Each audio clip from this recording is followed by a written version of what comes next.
Gnocchetti di ricotta, or ricotta gnocchi, is a great pasta to make if you don't have a pasta maker. With a few basic ingredients and some helpful tips, you'll be enjoying dinner in no time.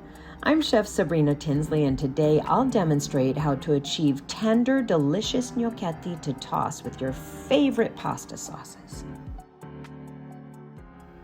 Gnocchetti can be made in advance and can be frozen for a future meal. To make 6 servings, you'll need 2 pounds of ricotta, 1 egg, 2 cups of flour plus extra for dusting, a half teaspoon salt, and optional fresh ground black pepper. It's a good idea to drain your ricotta in advance to eliminate as much of the water as possible. Begin by combining your ricotta, egg, salt, and a little bit of fresh ground black pepper in a mixing bowl, and combine that well with a rubber spatula. Next, add your flour and fold it in with your rubber spatula. It's okay if your dough is a little bit sticky, but if you think it's too sticky, you can add a little bit more flour. Now it's time to roll out the gnocchetti. You'll need a clean, clear surface, and I've found wooden boards to be the best surface to work on, but any counter space will do. Flour your work surface, scoop out a small portion of your dough, dust it with your flour, and gently flatten it into a patty. Cut it into strips and roll out the dough into half-inch cylinders, and then cut it into half-inch gnocchetti.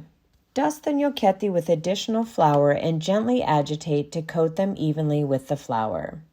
Transfer the gnocchetti to a sheet tray lined with parchment or plastic wrap and repeat the steps until you've used up all your dough.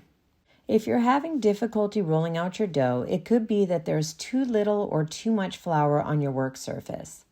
If your dough is sticking to the board, dust with more flour.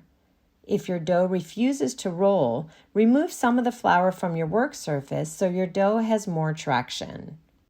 Once your gnocchetti is done, you can either cook it right away or freeze it in a single layer on your lined sheet tray. Once frozen, transfer it to a freezer bag and store it for up to a month. When cooking gnocchetti, you'll only want to cook a few portions at a time so the water temperature doesn't drop too low.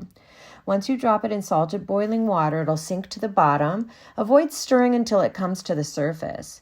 Once it does come to the surface, cook for an additional minute or 2, then strain and toss with your hot sauce and any additional ingredients such as Parmigiano Reggiano or extra virgin olive oil.